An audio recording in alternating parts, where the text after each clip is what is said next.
Good morning, सुप्रभात, वंदे मातरम विद्यार्थी मित्रों।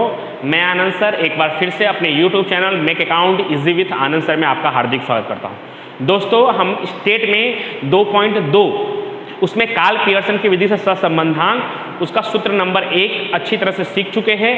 उसका आपने कुछ क्वेश्चन का प्रैक्टिस भी किया, मुझे उसके जवाब भी कई बच्चों से मिले, बहुत अच्छा उन्होंने प्रयास किया, उसके लिए उनको थैंक यू सो मच।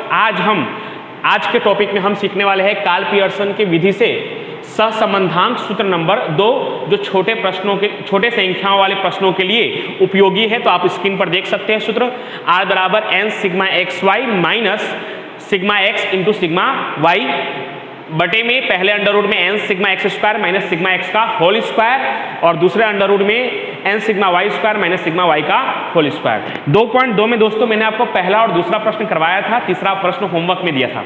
साथ ही साथ उदाहरण नंबर 5 और 6 भी आपको होमवर्क में दिया था, जो आप लोगों में से कई लोगों ने पूरा कर दिया है। जिन लोगों ने अभी पूरा नहीं किया है वो भी जल्द से जल्द पूरा करके भेजें। आज हम सीखने वाले हैं क्वेश्चन नंबर 4। हर बार की तरह आपके स्क्रीन पर दिखाई देगा क्वेश्चन नंबर 4। तो आप देख सकते हैं, एक शहर में रहने वाले बालकों का गणित एवं तर्क ज्ञान की क्षमता के बीच का संबंध ज्ञात करने हेतु एक शैक्षणिक संस्था अलग अलग पाठशालाओं के चयन किए गए 6 बालकों को गणित व तर्क ज्ञान आधारित 20 पहेलियां हल करने के लिए देती है। उन बालकों द्वारा सही हल प्राप्त किए गए हो ऐसी पहेलियों की संख्या दी गई। गणित की आधारित पहेलियों की संख्या और तर्क ज्ञान आधारित पहेलियों की संख्या। तो पहला वाला जो है उसे आपको x कहना है और जो दूसरा वाला है उसे आपको y कहना है। तो देखते हैं, लिखते हैं। पहला x और नीचे लिखा हुआ है उपरोक्त सूचना से बालकों की दोनों प्रकार की पहेलियों की क्षमता के बीच सहसंबंधांक का मान ज्ञात कीजिए। तो आपको कुछ भी नहीं करना है, पहले वाले को x नाम देना है और दूसरे वाले को y नाम देना है।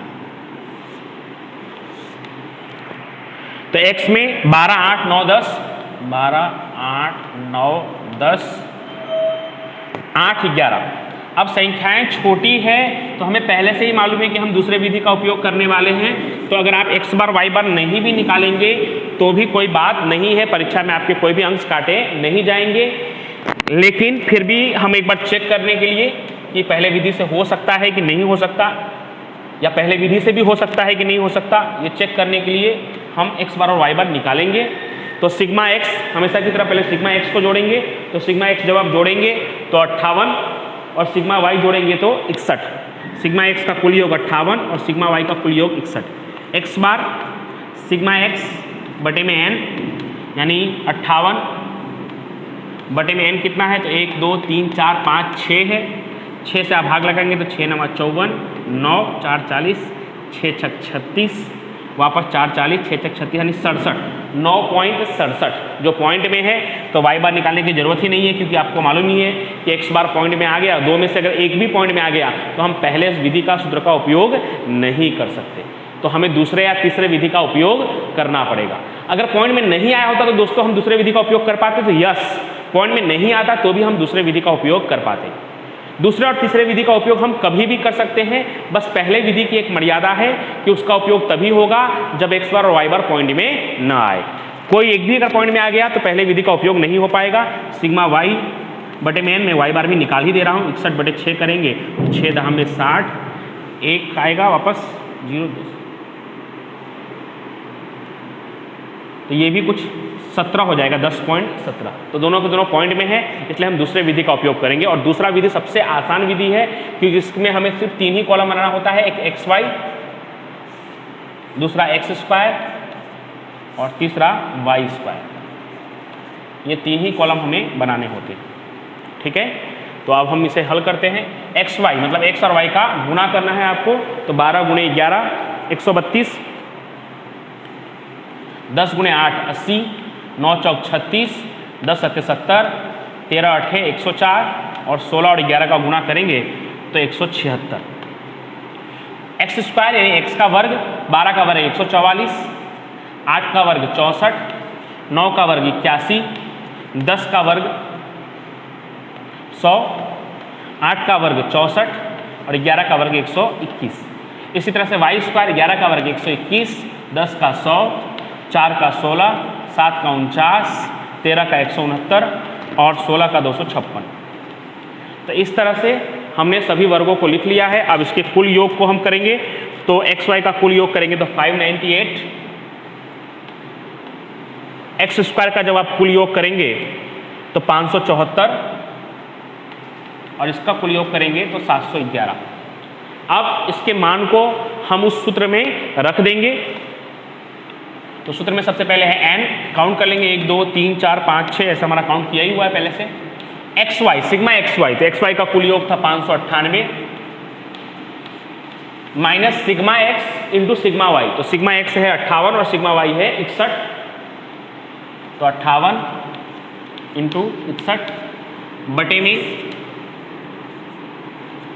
पहले अंडर रूट में n वापस 6 sigma X square minus sigma X का होल स्क्वायर। इन दोनों में दोस्तों अलग फर्क है, इन दोनों को सेम मत समझिए। सिग्मा एक्स स्क्वायर मतलब एक्स स्क्वायर का कुल योग 574 और माइनस सिग्मा एक्स का होल स्क्वायर, सिग्मा एक्स कितना था 58, उधर देखने की भी जरूरत नहीं, आपको यहाँ दिखाई देगा, ये रहा सिग्मा एक्स 58 का होल स्क्वायर। उसी तरह से दूसरे अंडर रूट में n वापस 6 सिग्मा वाई स्क्वायर का कुल योग, वाई स्क्वायर का कुल योग कितना है 711 माइनस सिग्मा वाई का होल स्क्वायर, ये रहा 61 का होल स्क्वायर। तो 6 गुणे 598 करेंगे तो मेरे पास सॉल्यूशन है 3588, 3588। 58 गुणे 61 करेंगे आप तो आएगा 3538।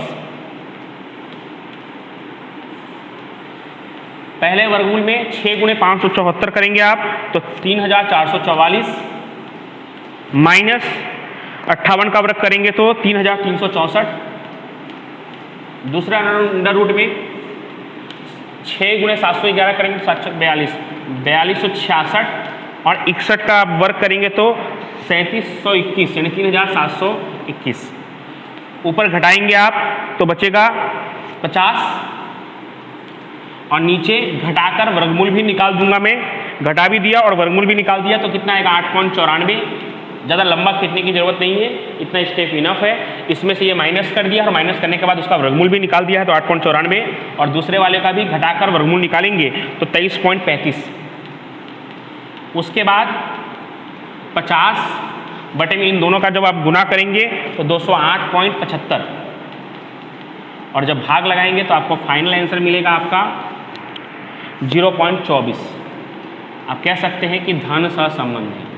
तो दोस्तों काम तो उतना ही करना पड़ेगा जितना हम पहले सूत्र में काम कर रहे थे, उतना ही हमें दूसरे सूत्र में भी काम करना पड़ेगा। आपको याद होगा तो पहले सूत्र में 3 की जगह हम 5 कॉलम बनाते थे, लेकिन दूसरे सूत्र में सिर्फ 5 की जगह सिर्फ 3 ही कॉलम है, वो भी आसानी से, प्लस माइनस का भी कोई टेंशन नहीं। लेकिन पहले सूत्र में यहाँ पे 2 ही स्टेप में आपका हल प्राप्त हो जाता था एकदम आसानी के साथ, लेकिन यहाँ पे स्टेप बढ़ गए, यानी तीनों विधि में काम एक जैसा ही करना पड़ेगा आपको। तो ये हो गया आपके प्रश्न नंबर 4 का संपूर्ण हल।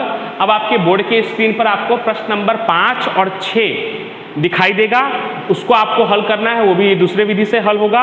और साथ ही साथ आपने उदाहरण नंबर 5 6 तो कर दिया है, उदाहरण नंबर 7 और 8 दिखाई देगा। दोस्तों ये प्रश्न आपको इसलिए दे रहा हूँ क्योंकि आसानी से आप हल कर सकते हैं और इसको हल करने में हम अपना टाइम वेस्ट करें, इससे अच्छा कि आपकी प्रैक्टिस भी हो जाएगी और आप इसे हल भी कर सकेंगे। तो ये जो आपकी स्क्रीन पर 4 प्रश्न दिखाई दे रहे हैं बारी बारी से, इन चारों प्रश्नों को आपको हल करके मुझे भेजना है। Thank you so much. फिर हम अगले वीडियो में अगला सूत्र नंबर 3 सीखेंगे।